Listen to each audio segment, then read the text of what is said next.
Customer ਨੂੰ ਵੇਚਿਆ ਹੋਇਆ ਉਹ ਇਨਸ਼ਾਅੱਲਾ ਕੱਲ ਨਹੀਂ ਤੇ ਪਰਸੋਂ ਇੱਥੋਂ ਮੇਲੇ ਤੋਂ ਬਾਅਦ ਲੈ ਜਾਏਗਾ।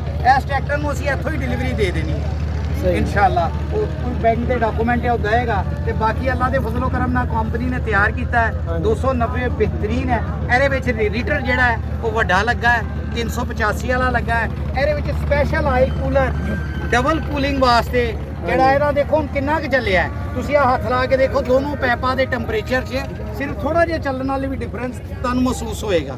ਉਸ ਤੋਂ ਇਲਾਵਾ ਪਿੱਛੇ ਐਕਸਟਰਾ ਆ ਦੇਖੋ weight ਲੱਗੇ ਆ, ਐਕਸਟਰਾ weight ਵੀ ਇਸ ਤਰ੍ਹਾਂ ਲਾਏ ਆ ਕਿ ਆ ਤੁਸੀਂ ਸਿੰਗਲ weight ਵੀ ਲਾ ਸਕਦੇ ਜੇ, ਡਬਲ weight ਵੀ ਲਾ ਸਕਦੇ ਜੇ ਤਾਂ ਕਿ ਇਹਦੀ ਰੋਡ ਗ੍ਰਿਪ ਟਰੈਕਟਰ ਦੀ ਬਿਹਤਰ ਹੋਏ। ਜਿਹੜੇ ਟਰੈਕਟਰ ਦੇ ਸਲਿਪ ਲਾਸਿਸ ਹੈ ਯਾਨੀ ਕਿ ਜਿਹੜਾ ਰੋਡ ਤੇ ਚੱਲਦੇ ਹੋਏ ਸਲਿਪ ਲਾਸਿਸ ਹੈ ਉਹ weight ਨਾਲ ਕੰਟਰੋਲ ਹੋ ਜਾਂਦੇ ਆ। ਅੱਛਾ ਨਦੀਮ ਸਾਹਿਬ ਹੋਰ ਕਿਹੜੇ ਕਿਹੜੇ ਮਾਡਲ ਆ ਰਹੇ ਨੇ ਆਪਣੇ ਇੱਥੇ? ਮਾਸ਼ਾਅੱਲਾ ਇਹ 3 ਮਾਡਲ ਹੈਗੇ ਆ। ਇੱਕ 290 ਮੈਨੂਅਲ ਹੈ, ਹਾਂਜੀ ਮੈਨੂਅਲ, ਉਸ ਤੋਂ ਬਾਅਦ 290 ਸਪੈਸ਼ਲ ਹੈ, ਉਸ ਤੋਂ ਬਾਅਦ ਆ 4x4 ਹੈ ਇਨਸ਼ਾਅੱਲਾ। ਇੱਕ ਇੱਥੇ ਸਟਾਲ ਤੇ ਹੋਰ ਕਿਹੜਾ ਮਾਡਲ ਹੈ? ਸਟਾਲ ਤੇ ਇੱਕ ਮੈਂ ਸਾਦਾ ਵੀ ਆ ਰਿਹਾ, ਗੱਡੀ ਰਸਤੇ 'ਚ ਹੈ, ਥੋੜੀ ਦੇਰ ਤੱਕ ਉਹ ਥੋੜਾ ਜਿਹਾ ਟਰੱਕ ਲੇਟ ਹੋ ਗਿਆ ਸੀ, ਥੋੜਾ ਮਾਮਲਾ ਸੀ, ਉਹ ਰੈੱਡ ਕਲਰ 'ਚ ਉਹ ਵੀ ਆ ਰਿਹਾ। ਤੇ ਮੈਨੂਅਲ ਤੇ ਜਿਹੜਾ ਦੂਸਰਾ ਵਾ ਸਪੈਸ਼ਲ ਐਡੀਸ਼ਨ ਹੈ ਨਹੀਂ ਛੋਟੇ ਮਾਡਲ ਸਾਡੇ ਬਣੇ ਆ, ਅਸੀਂ ਭੇਜੇ ਆ ਉਹਨੇ ਥੋੜੀ ਦਿਨ ਪਹਿਲੇ ਕੋਈ 8-10 ਟਰੈਕਟਰ ਅਸੀਂ ਪਾਕਿਸਤਾਨ ਤੋਂ ਬਾਹਰ ਵੀ ਐਕਸਪੋਰਟ ਕੀਤੇ ਆ, ਲੇਕਿਨ ਪਾਕਿਸਤਾਨ 'ਚ ਸਾਨੂੰ ਛੋਟੇ ਮਾਡਲ ਸੇਲ ਕਰਨ ਦੀ ਪਰਮਿਸ਼ਨ ਨਹੀਂ ਮਿਲੀ। ਟੀਮ ਸਾਹਿਬ ਐਮਐਸਸੀ ਵਾਲਿਆਂ ਦੀ ਰਵਾਇਤ ਤੁਸੀਂ ਬਰਕਰਾਰ ਰੱਖੀ ਹੋਈ, ਇਹਦੀ ਕੀ ਵਜ੍ਹਾ ਜੀ? ਕਿਹੜੇ ਕਿਸ ਚੀਜ਼ ਦੀ ਰਵਾਇਤ? ਇਸ ਚੀਜ਼ ਦੀ ਜੀ ਆ ਢੱਕਣ ਸਿਰਫ ਇਹ ਢੱਕਣ ਉਹ ਦੂਸਰਾ ਹੀ ਹੈ, ਆ ਸਿਰਫ ਸੇਫਟੀ ਵਾਸਤੇ ਉੱਤੇ ਛਾਪਰ ਬੰਨਿਆ। ਉਹ ਵਜ੍ਹਾ ਪਤਾ ਕੀ ਹੁੰਦੀ ਕਿ ਜਿਸ ਟਾਈਮ ਗੱਡੀ ਕਸਟਮਰ ਦੀ ਖੜੀ ਹੈ ਦੇਖੋ 100 ਸੱਜਣ 100 ਦੁਸ਼ਮਣ, ਇਹ 'ਚ ਮਿੱਟੀ ਘਟਾ ਨਹੀਂ ਪੈਂਦਾ, ਕੋਈ ਚੀਜ਼ ਨਹੀਂ। ਆ ਸਿਰਫ ਸੇਫਟੀ ਵਾਸਤੇ ਇੱਕ ਰੈਪ ਕੀਤਾ ਗਿਆ ਕਿਉਂਕਿ ਜਿਸ ਟਾਈਮ ਮੇਲੇ ਤੇ ਖੜਾ ਹੈ ਜਾਂ ਕਿਸੇ ਬਾਹਰ ਕਿਸੇ ਜਗ੍ਹਾ ਤੇ ਖੜਾ ਹੈ, ਸਾਡੇ ਵਰਕਸ਼ਾਪ 'ਚ ਵੀ ਖੜਾ ਹੁੰਦਾ ਤੇ ਅਸੀਂ ਇਹਨੂੰ ਰੈਪ ਕਰ ਦਿੰਦੇ ਤਾਂ ਕਿ ਅਗਰ ਕੋਈ ਖੁਦਾ ਨਾ ਖਾਸਤਾ ਕੋਈ ਸ਼ਰਾਰਤ ਕਰਦਾ ਹੈ, ਕੋਈ ਚੁਟਕਣੀ ਹੈ ਚ ਕੋਈ ਨੁਕਸਾਨ ਪਹੁੰਚਾਉਣ ਦੀ ਕੋਸ਼ਿਸ਼ ਕਰਦਾ ਹੈ ਤੇ ਸਾਨੂੰ ਪਤਾ ਲੱਗ ਜਾਏ ਕਿ ਰੈਪ ਖੁੱਲਿਆ ਹੋਇਆ। ਇਸੇ ਤਰ੍ਹਾਂ ਦੇਖੋ ਢੱਕਣ ਤੇ ਵੀ ਰੈਪ ਕੀਤਾ ਹੈ। ਆ ਥੋੜੇ ਜਿਹੇ ਦੇਖ ਮੇਰਾ ਤਜਰਬਾ ਹੈ ਕਿ ਲੋਕ ਖੁਦ ਤਰੱਕੀ ਕਰਨ ਦੀ ਬਜਾਏ ਨਾ ਦੂਸਰਿਆਂ ਦੀਆਂ ਚੀਜ਼ਾਂ ਖਰਾਬ ਕਰਨ ਤੇ ਬਹੁਤੀ ਮਿਹਨਤ ਕਰਦੇ ਆ। ਅਸੀਂ ਲੋਕ ਪੁੱਠੇ ਕੰਮਾਂ ਤੇ ਦਿਮਾਗ ਲੜਾਉਂਦੇ ਆ, ਸਿੱਧੇ ਕੰਮਾਂ ਤੇ ਨਹੀਂ ਲੜਾਉਂਦੇ ਤੇ ਉਸ ਵਜ੍ਹਾ ਕਰਕੇ ਅਸੀਂ ਇਹਤਿਆਤੀ ਤੌਰ ਤੇ ਮੈਸੀ ਦੀ ਰਵਾਇਤ ਕਰਦਾ ਨਹੀਂ ਐਸਾ ਨਹੀਂ ਹੈ। ਆ ਤੁਸੀਂ ਦੇਖ ਸਕਦੇ ਜੀ ਢੱਕਣ ਬਿਲਕੁਲ ਪ੍ਰੋਪਰ ਹੈ, ਆ ਸਹੀ ਹੈ, ਸੀਲ ਹੈ, ਇਹ ਤੇ ਕੋਈ ਐਸਾ ਨਹੀਂ ਹੈ ਚ ਡਸਟ ਮਿੱਟੀ ਘਟਾ ਨਹੀਂ ਜਾ ਸਕਦਾ।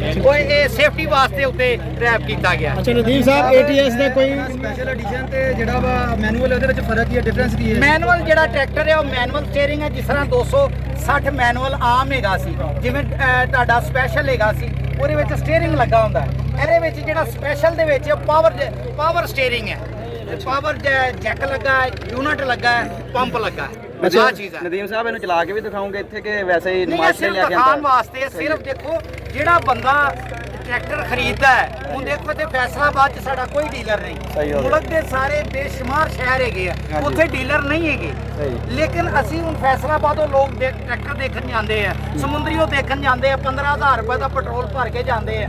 ਅਸੀਂ ਕੰਪਨੀ ਨੂੰ ਕਿਹਾ ਹੈ ਆਹੀ 50,000 ਤੋਂ 60,000 ਰੁਪਇਆ ਖਰਚਾ ਕਰਕੇ ਇੱਕ ਗੱਡੀ ਤੇ ਅਸੀਂ ਗੱਡੀ ਇੱਥੇ ਲੋਕਾਂ ਵਾਸਤੇ ਜ਼ਿਮੀਂਦਾਰਾਂ ਵਾਸਤੇ ਮੇਲੇ 'ਚ ਲੈ ਕੇ ਆਏ ਆ। ਉਹ ਇਸ ਗੱਡੀ ਨੂੰ ਦੇਖਣ, ਉਹਨਾਂ ਨੂੰ ਪਸੰਦ ਆਏ ਤੇ ਉਹ 100 ਬਿਸਮਿਲ੍ਲਾ ਬੁੱਕ ਕਰਵਾ ਸਕਦੇ। ਬਾਕੀ ਨਦੀਮ ਸਾਹਿਬ ਜਿਹੜਾ ਮੇਰੇ ਕੋਲ ਆ ਸਕਦੇ ਹੋ। ਬਾਕੀ ਨਦੀਮ ਸਾਹਿਬ ਜਿਹੜਾ ਇੰਟਰਕੂਲਰ ਇਹਨੂੰ ਲੱਗਾ ਵਾ ਆਇਲ ਕੂਲਰ, ਇਹ ਆਇਲ ਕੂਲਰ ਇਹ ਕੰਪਨੀ ਨੇ ਲਾ ਕੇ ਦਿੱਤਾ ਕਿ ਜਾਂ ਤੁਸੀਂ ਲਾਦਾ ਤੋਂ ਲਵਾਇਆ? ਆਇਲ ਕੂਲਰ ਆ ਜਿਹੜਾ ਛੋਟਾ ਹੈ ਆ ਉਹੋ ਹੀ ਆ ਜਿਹੜਾ 85 ਨੂੰ ਲੱਗਾ ਹੁੰਦਾ ਹੈ, ਲੇਕਿਨ ਆ ਦੂਸਰਾ oil cooler extra oil cooler ਹੈ। ਆ ਖੁਦ ਨਦੀਮ ਬ੍ਰਦਰ ਆਟੋ ਇੰਜੀਨੀਅਰਿੰਗ ਨੇ ਡਿਜ਼ਾਈਨ ਕੀਤਾ ਹੈ ਔਰ ਐਕਸਟਰਾ ਇਹਦਾ 80,000 ਰੁਪਏ ਇਹਦੀ ਪ੍ਰਾਈਸ ਹੈ ਔਰ ਇਹਦੇ ਨਾਲ ਇਹਦੀ ਕੂਲਿੰਗ ਵੀ ਬਿਹਤਰ ਹੁੰਦੀ ਹੈ, ਇਹਦੇ ਨਾਲ ਇਹਦਾ ਤੇਲ ਵੀ 2 ਤੋਂ 2.5 ਲੀਟਰ ਵੱਧ ਜਾਂਦਾ ਹੈ, ਜਿਸ ਤਰ੍ਹਾਂ ਰੂਸੀ ਦੇ ਵਿੱਚ ਹੁੰਦਾ ਜੀ। ਜਿਸ ਤਰ੍ਹਾਂ ਰੂਸੀ 'ਚ ਹੁੰਦਾ ਹੈ ਜਿੰਨਾ ਪਾਣੀ ਕੂਲਿੰਗ ਕਰਦਾ ਹੈ ਉਸ ਤੋਂ ਜ਼ਿਆਦਾ ਤੇਲ ਕੂਲਿੰਗ ਕਰਦਾ ਹੈ, ਕਿਉਂਕਿ ਜਿਸ ਟਾਈਮ ਇੰਜਨ ਚੱਲਦੇ ਆ ਤੇ ਇੰਜਨ ਦੇ ਵਿੱਚ ਸਕੇਲ ਬਣ ਜਾਂਦਾ ਹੈ। ਜਿਸ ਤਰ੍ਹਾਂ ਸਾਡੀਆਂ ਨਾੜਾਂ ਦੇ ਅੰਦਰ ਕੋਲੇਸਟ੍ਰੋਲ ਜਮਾ ਹੋ ਜਾਂਦਾ ਹੈ ਨਾ, ਇਹਦੇ ਵਿੱਚ ਆਇਰਨ ਆਕਸਾਈਡ ਜਮਾ ਹੋ ਜਾਂਦਾ ਲਾਈਨਾਂ 'ਚ, ਉਹ ਲਾਈਨਾਂ 'ਚ ਜਮਾ ਹੋਣ ਦੇ ਨਾਲ ਕੀ ਹੁੰਦਾ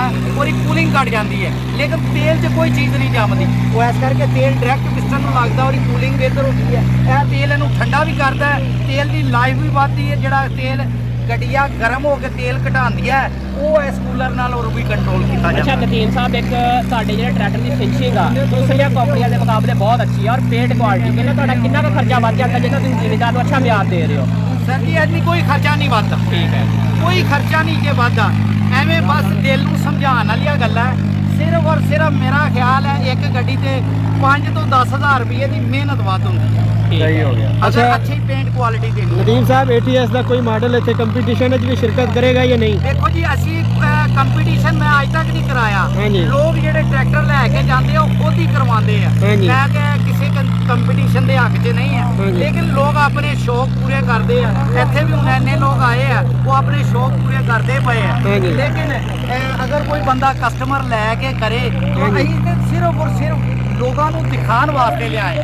ਸਿਰਫ ਇਹਦੀ ਕੁਆਲਿਟੀ, ਪੇਂਟ ਕੁਆਲਿਟੀ ਹਾਂਜੀ। ਔਰ ਆਏ ਨੂੰ ਟਰੈਕਟਰ ਦੇਖਣ ਵਾਸਤੇ ਉਹਨਾਂ ਨੂੰ ਲਾਹੌਰ ਨਾ ਜਾਣਾ ਪਏ। ਹਾਂਜੀ। ਲੋਕਾਂ ਦਾ ਪੈਂਡਾ ਘਟਾਇਆ, ਲੋਕਾਂ ਦਾ ਡੀਜ਼ਲ ਬੜਾ ਮਹਿੰਗਾ, ਪੈਟਰੋਲ ਬੜਾ ਮਹਿੰਗਾ, ਲੋਕਾਂ ਦਾ ਪੈਟਰੋਲ ਬਚਾਇਆ। ਸਹੀ। ਸਾਹਿਬ ਇਹਦੀ ਡੀਲਰਸ਼ਿਪ ਸ਼ਹਿਰਾਂ ਦੇ ਵਿੱਚ ਕਦੋਂ ਆਏਗੀ, ਕੀ ਹਿਸਾਬ ਆ? ਸਰ ਜੀ ਹਜੇ ਵੀ ਇਹਦੇ ਪੂਰੇ ਪਾਕਿਸਤਾਨ 'ਚ 8 ਡੀਲਰ ਸਹੀ ਹੈ, ਹੋ ਗਿਆ। ਲੇਕਿਨ ਮੋਸਟਲੀ ਟਰੈਕਟਰ ਜਿਹੜਾ ਹੈ ਨਾ ਉਹ ਸਾਡੇ ਕੋਲ ਹੀ ਉੱਥੇ ਲਾਹੌਰ ਤੋਂ ਹੀ ਬੁੱਕ ਹੋ ਰਹੇ ਆ। ਨਦੀਮ ਬ੍ਰਦਰ ਆਟੋ ਇੰਜੀਨੀਅਰਿੰਗ ਤੋਂ ਲਾਹੌਰ ਤੋਂ, ਬਾਕੀ- ਇੱਥੋਂ ਫੈਸਲਾਬਾਦ ਤੋਂ, ਸਮੁੰਦਰੀ ਤੋਂ, ਡੇਰਾ ਗਾਜ਼ੀ ਖਾਨ ਤੱਕ ਲੋਕ ਟਰੈਕਟਰ ਸਾਡੇ ਕੋਲ ਬੁੱਕ ਕਰਾ। ਬਾਕੀ ਇਹ ਜਿਹੜਾ ਟਰੈਕਟਰ ਤੁਸੀਂ 290 4x4 ਲੈ ਕੇ ਕਿੰਨੇ HP ਦਾ ਟਰੈਕਟਰ ਜੇ? ਆ 82 HP ਦਾ 82 HP ਦਾ। ਤੇ 85 ਜਿਹੜਾ ਵਾ ਮੈਸੀ ਵਾਲਿਆਂ ਦਾ, ਉਹ 85 ਮੈਂ ਕਿਸੇ ਦਾ ਨਹੀਂ ਕਰੇਗਾ ਉਹ ਮਾੜਾ। ਉਹ ਪਾਣੇ ਦੇਖੋ ਆਪਣੇ ਟਰੈਕਟਰ ਦੇ ਮੁਤਲਕ ਮੈਂ ਜੋ ਵੀ ਕਹਾਂ, ਕਿਸੇ ਦੂਸਰੇ ਦੇ ਟਰੈਕਟਰ ਦੇ ਮੁਤਲਕ ਐਵੇਂ ਕੁਛ ਬਿਆਨ ਦੇਣਾ ਉਹ ਮਾੜਾ। ਇਹਦੀ ਸਲਿੱਪ ਦੀ ਗੱਲ ਹੋਈ ਸੀ, ਡੇਟਾ ਨਾਲ ਕੰਟਰੋਲ ਕੀਤੀ ਹੈ, ਡੇਟਾ ਨਾਲ ਕੰਟਰੋਲ ਕੀਤੀ ਹੈ, ਲੈਂਥ ਨਾਲ ਕੰਟਰੋਲ ਕੀਤੀ ਹੈ, ਕੋਈ ਹਿੱਸਾ ਲੰਬਾ ਕੀਤਾ, ਹਿੱਸਾ ਭਾਰਾ ਕੀਤਾ। ਅੱਛਾ ਨਦੀਮ ਸਾਹਿਬ ਇਹਦੀ ਪ੍ਰਾਈਸ ਸ਼ੇਅਰ ਕਰ ਦਿਓ ਤੇ 4 ਵੀਲ ਡਰਾਈਵ ਹੈ। ਆਹ 4 ਵੀਲ ਡਰਾਈਵ ਹੈ, ਇਹਦੀ ਪ੍ਰਾਈਸ ਹੈਗੀ ਜੇ 48 ਲੱਖ 10 ਦਾ। ਠੀਕ ਹੈ। ਅਗਰ ਆਇਲ ਕੂਲਰ ਲਵਾਓਗੇ ਤਾਂ 80,000 ਰੁਪਏ ਦਾ। ਪਿੱਛੇ ਜਿਵੇਂ ਇਹਦੇ ਵੇਟ ਲੱਗੇ ਹੋਏ ਆ 1,10,000 ਰੁਪਏ ਦੇ ਵੇਟ। ਬਾਕੀ ਨਦੀਮ ਸਾਹਿਬ ਜਿਹੜੇ ਕਪਲ ਵਾਲ ਵਗੈਰਾ ਲੱਗੇ ਨੇ ਕਪਲਰ ਲੱਗੇ ਆ, ਉਹਨਾਂ ਦੇ ਬਾਰੇ ਥੋੜਾ ਜਿਹਾ ਦੱਸ ਦਿਓ। ਉਹ ਕਪਲਰ ਵੀ ਤੁਹਾਨੂੰ ਪਿੱਛੋਂ ਮੈਂ ਦਿਖਾ ਦੇਣਾ। ਆਜੋ ਮੈਂ ਤੁਹਾਨੂੰ ਦਿਖਾ ਦੇਣਾ ਬੈਕ ਸਾਈਡ ਥੋੜਾ। ਅਸੈਂਬਲੀ ਔਰ ਕਪਲਰ ਜਿਹੜੇ ਆ ਇਹ ਐਕਸਟਰਾ ਪੈਸੇ ਹਾਂ ਆ ਇਹ ਇਹਨਾਂ ਦੇ ਬਾਰੇ ਥੋੜੀ ਇਨਫੋਰਮੇਸ਼ਨ।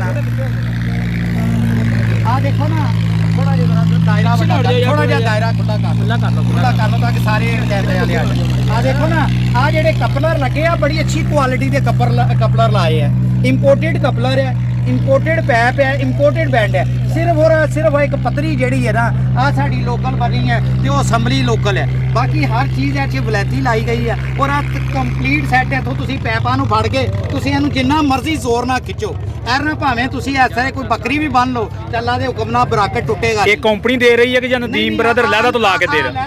ਇਹਦੀ ਕੀ ਪ੍ਰਾਈਸ ਹੈਗਾ? 20,000 ਰੁਪਿਆ ਪ੍ਰਾਈਸ ਹੈ। ਸਹੀ ਹੈ। ਤੇ ਟਾਇਰ ਜਿਹੜੇ ਆ ਇਹਦੇ ਨਾਲ ਪੈਂਥਰ ਦੇ ਮਿਲਣਗੇ? ਇਹਦੇ ਨਾਲ ਪੈਂਥਰ ਦੇ ਟਾਇਰ ਹੈ, ਕੋਈ ਦੂਸਰੇ ਲੈਣਾ ਚਾਹੇ ਤੇ ਉਹਦੇ ਪੈਸੇ ਲੈਦਾ, ਲੇਕਿਨ ਹੁਣ ਅਸੀਂ ਉਹ ਕਿਉਂਕਿ ਪੈਂਥਰ ਦੀ ਕੁਆਲਿਟੀ ਅੱਛੀ ਹੈ, ਅਸੀਂ ਹੁਣ ਬਾਕੀ ਅਜੇ ਨਹੀਂ ਕਰਨਾ ਚਾਹ ਰਹੇ ਕਿਉਂਕਿ ਉਹ ਫਿਰ ਟਰੈਕਟਰ ਮਹਿੰਗਾ ਹੋ ਜਾਂਦਾ। ਸੈਪਰੇਟ ਕਰ ਲੈਣਾ ਨਦੀਮ ਸਾਹਿਬ ਇੱਥੇ ਹੀ। ਠੀਕ ਹੈ ਭਾਈ ਜਾਨ। ਇਹ ਜੀ ਨਦੀਮ ਸਾਹਿਬ ਆਟੋ ਇੰਜੀਨੀਅਰਿੰਗ ਤੋਂ ਸਾਡੇ ਨਾਲ ਸੀ, ਇਹਨਾਂ ਦੀਆਂ ਗੱਲਾਂ ਬਾਤਾਂ ਤੁਸੀਂ ਆ ਸੁਣੀਆਂ ਵਾ। ਕੈਮਰਾ ਦੇ ਆ ਮਾਈਕ ਦੇਖ ਲੈਣਾ ਭਾਈ ਆਪਣਾ ਪੜਨਾ ਮੇਰਾ ਫੜ ਲਈ ਮੀਆਂ।